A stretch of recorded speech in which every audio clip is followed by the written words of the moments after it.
Cadet college ভর্তি পরীক্ষা 2026। ভর্তি প্রস্তুতি যতটুকু পরিকল্পিত হওয়া উচিত, ঠিক ততটুকু পরিকল্পিত হওয়া উচিত তোমার পড়াশোনা। কারণ পরিকল্পিত পড়াশোনা ছাড়া আসলে কখনোই তুমি হ্যাজার্ডলি পড়াশোনা করে ক্যাডেট কলেজ ভর্তির জন্য নিজেকে প্রস্তুত করতে পারবে না। আজকে গণিত বিষয় তেমনই প্রস্তুতিমূলক কাউন্সেলিং ক্লাস নিয়ে আমি মোহাম্মদ বোরহানউদ্দিন আপনাদের সাথে আছি, বিভাগীয় প্রধান গণিত, Mirpur cadet coaching main campus. আজকে আমরা এই যে পরিকল্পনা নিয়ে আলোচনা করব সেটি হচ্ছে, আমরা গণিত নিয়ে যখন পড়াশোনা করি, গণিত বইটি যখন খুলি, তখন প্রথম অধ্যায় স্বাভাবিক সংখ্যা এবং ভগ্নাংশ থেকে শুরু করে শেষ অধ্যায় পর্যন্ত, জ্যামিতি পর্যন্ত, পরিসংখ্যান পর্যন্ত অনেকগুলো টপিক পেয়ে থাকি। এর মধ্যে আছে লসাগু গসাগু, এর মধ্যে আছে অনুপাত, আছে ঐকিক নিয়ম, আছে শতকরা।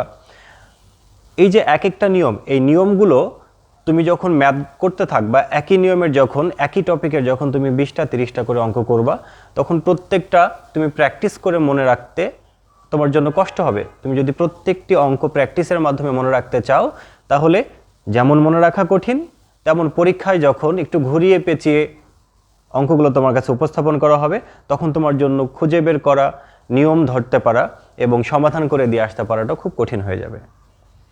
কিন্তু তুমি একটু খেয়াল করলেই দেখতে পাবে যে প্রত্যেকটি টপিক থেকে কয়েকটি নির্দিষ্ট নিয়মের অঙ্ক আসতে পারে।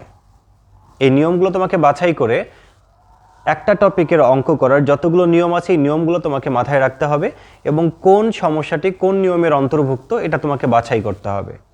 এরকম একটি পরিকল্পিত পড়াশোনা তোমার পড়াশোনার পরিসীমাটাকে বা পড়াশোনার পরিধিকে কমিয়ে দিবে এবং খুব সহজ করে দিবে। তোমার খুব বেশি প্র্যাকটিস করার দরকার হবে না, তোমার দিনের পর দিন একই জিনিস ঘুরে ফিরে করার দরকার হবে না। তুমি শুধু পরিকল্পনাটিকে, তুমি শুধু তোমার যে ছক তোমার মাইন্ডে থাকবে, এই ছকটার দিকে তাকাইলে তুমি বুঝতে পারবে এবং তোমার রিভিশনটা কমপ্লিট হয়ে যাবে। আজকের আমরা এই পরিকল্পনাটি নিয়ে আলোচনা করব। এই পুরো পরিকল্পনাটিকে আমি 4টা ভাগে ভাগ করেছি। প্রথমে তোমাকে টপিক নির্বাচন করতে হবে। যেমন আজকে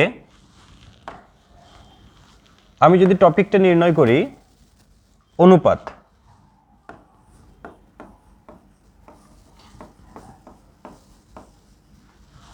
আমাদের পাঠ্য বইয়ে সরল অনুপাতটি আছে, তো আমরা আগে সরল অনুপাতটিকে নির্বাচন করলাম এবং সরল অনুপাত থেকে কি কি ধরনের অঙ্ক হতে পারে, কত নিয়মের অঙ্ক থাকতে পারে, এটি তোমাকে নির্বাচন করতে হবে।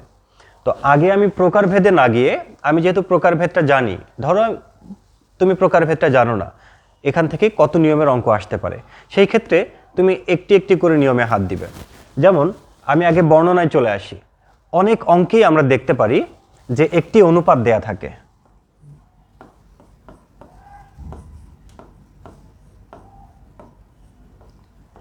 অনুপাতের সাথে আর কি দেয়া থাকে, যে কোনো একটা রাশির পরিমাণ।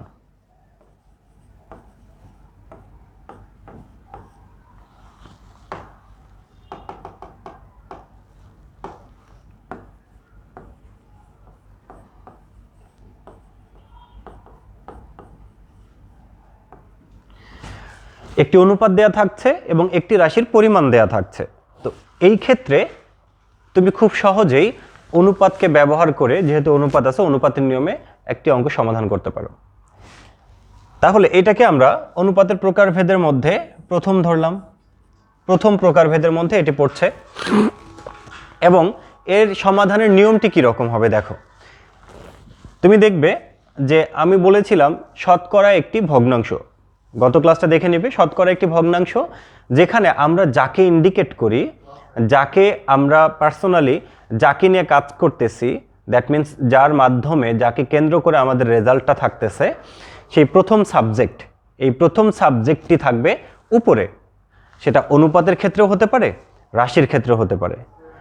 তাহলে অনুপাতের মধ্যে প্রথম সাবজেক্ট থাকবে, ফার্স্ট সাবজেক্ট থাকবে ভগ্নাংশের লবে এবং দ্বিতীয় সাবজেক্ট থাকবে ভগ্নাংশের হরে।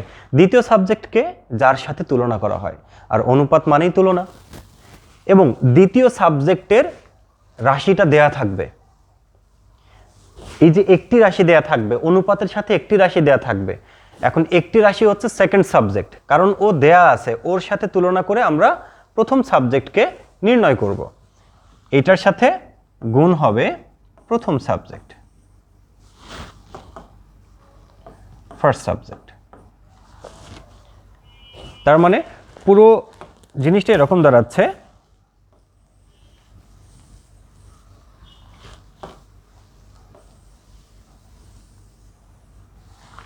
পুরো জিনিসটা এরকম দাঁড়াচ্ছে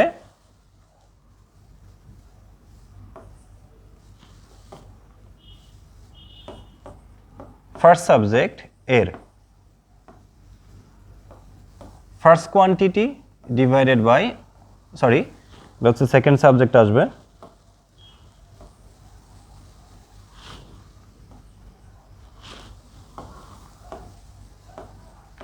সেকেন্ড সাবজেক্টের first quantity divided by second quantity.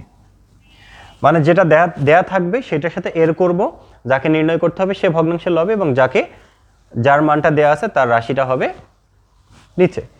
আবার একইভাবে তুমি যখন এই অনুপাতের অঙ্কগুলো নিয়ে আলোচনা করবে তখন দেখবে যে আর এক নিয়মের অঙ্ক থাকছে। সে নিয়মটি কীরকম? দ্বিতীয় আর একটা নিয়ম পাবে তুমি। এই নিয়মে বর্ণনাটা কি থাকবে? বর্ণনাতে থাকবে যে এই নিয়মটা দেখতে কিছুটা পড়লে তুমি বুঝতে পারবে যে অনুপাত দেয়া থাকবে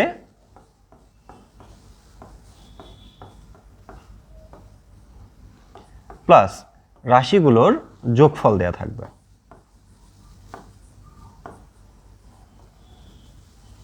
অনুপাত দেয়া থাকবে, রাশিগুলোর যোগফল দেয়া থাকবে। তখন তুমি খেয়াল করবে যে আমাদের পূর্বের এবং এখনের এই অঙ্ক দুইটার মধ্যে পার্থক্য কিসে? উপরের নিয়ম এবং প্রথম নিয়মের মধ্যে পার্থক্য কিসে? এখানে অনুপাত দেয়া আছে, এখানে অনুপাত দেয়া আছে, এখানে একটি রাশি দেয়া আছে এবং এখানে রাশি দুইটির যোগফল দেয়া আছে। তাহলে যোগফল থাকলে কিভাবে করব? যোগফল থাকলে যেটা করব আমরা, যোগফল থাকলে আমরা অনুপাতের রাশি দুটির যোগফল নির্ণয় করব এবং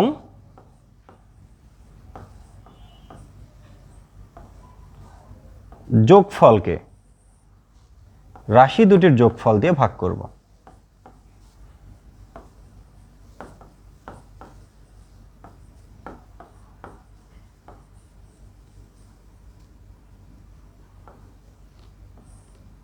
এরপর গুণ করব, যে রাশির মান নির্ণয় করতে হবে।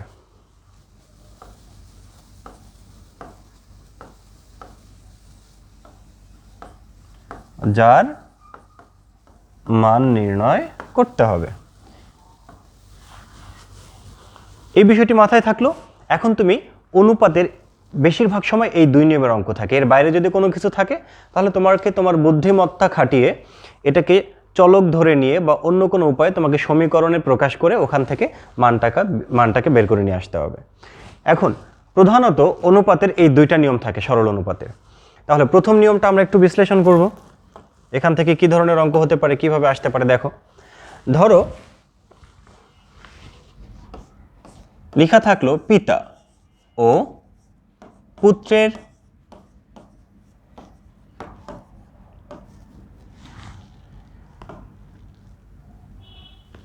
পিতা এবং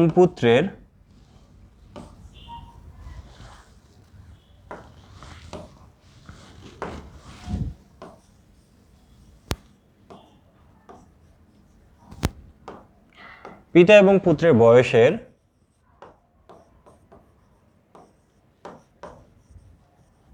অনুপাত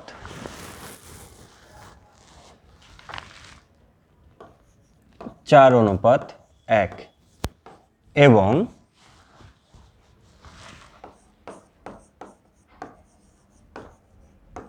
পিতার বয়স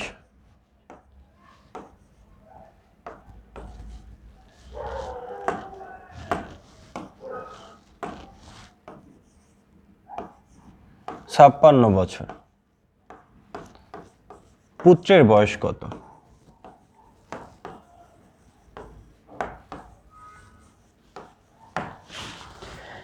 তাহলে এখানে তুমি খেয়াল করো কি কি দেয়া আছে, কোন নিয়মের মধ্যে পড়তেছে। একটা দেয়া আছে অনুপাত এবং আরেকটা দেয়া আছে পিতার বয়স। তাহলে সেকেন্ড সাবজেক্ট কোনটা? সেকেন্ড সাবজেক্ট হচ্ছে যার মান দেয়া আছে এইটা। প্রথম সাবজেক্টকে পুত্রের বয়স।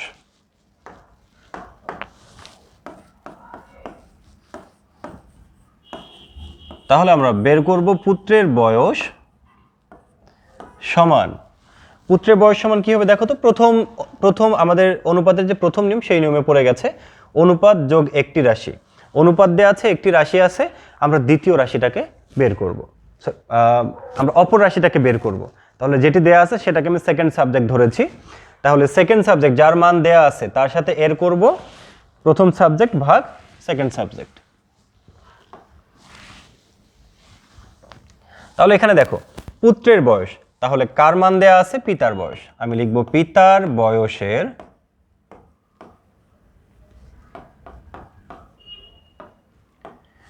বয়সের কত গুণ হবে?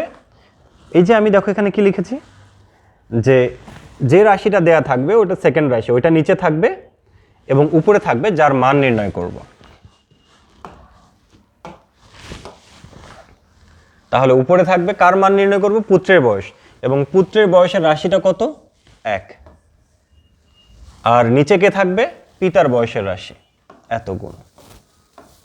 এতে করে কি হলো দেখো, পিতার বয়সকে কিন্তু পিতার বয়সের যে অনুপাতের মধ্যে রাশিটি আছে সে রাশি দিয়ে ভাগ যাবে 1 বছর। তাহলে আমি 4 দিয়ে 56কে ভাগ করলাম, 4 14 56, তাহলে আসতেছে 14 বছর। তাহলে পুত্রের বয়স পেয়ে গেলাম 14 বছর। তাহলে তোমাকে ঐকিক নিয়মে আসতে হচ্ছে না, কোনো চলক ধরে নিতে হচ্ছে না, যেহেতু পাটিগণিত আমরা চেষ্টা করব এটাকে অ্যাভয়েড করার। ওকে, তাহলে খুব সহজে এটা আমরা বের করতে পারলাম। এবার দ্বিতীয় নিয়মের দিকে তাকাও, যেখানে একটি অনুপাত দেয়া থাকবে এবং যোগফল দেয়া থাকবে। যদি বলা হতো যে পিতা এবং পুত্রের বয়সের অনুপাত 4:1 এবং তাদের বয়সের সমষ্টি যেমনটি আমরা এখানে পেয়েছিলাম, তাহলে সহজ হবে। তাহলে আমরা এখান থেকে পেলাম পিতার বয়স হচ্ছে 56 বছর এবং পুত্রের বয়স 14 বছর। তাহলে যোগ করো 70 বছর। তাহলে যদি এমন হয় যে পিতা এবং পুত্রের বয়সের অনুপাত 4:1 এবং তাদের বয়সের সমষ্টি 70 বছর, তাহলে তাদের বয়স আলাদা করে নির্ণয় করতে হবে। সেই ক্ষেত্রে দ্বিতীয় নিয়মে পড়ছে। তাহলে আমরা দ্বিতীয় নিয়মে চলে আসলাম। দ্বিতীয় নিয়মে কি বলছে? যোগফল ভাগ রাশি দুটির যোগফল গুণ যার মান নির্ণয় করতে হবে। ধরো তুমি পিতার বয়স বের করছো, তাহলে প্রথমে তুমি তাদের বয়সের যোগফলটিকে তাদের অনুপাতের রাশি দুটির যোগফল, এই যে এখান থেকে আসবে 4 যোগ 1 সমান 5, 5 দিয়ে ভাগ করলে এবং 5 দিয়ে 70কে ভাগ করলে কত হয় দেখো, 5 একে 5, 4 5 20, আসে হচ্ছে 14। এই 14কে গুণ করতে হবে, দেখো আমি আবারও বলি, যোগফল 70 ভাগ রাশি দুটির যোগফল 5, এটিকে গুণ করতে হবে যার মান নির্ণয় করব তার অনুপাতের রাশি দিয়ে, অর্থাৎ পিতার অনুপাতের রাশি যা কিনা 4, 4 14 56। পিতার বয়স পেয়ে গেছো। এখন খুব সহজেই তুমি কিন্তু পুত্রের বয়স নির্ণয় করতে পারবা।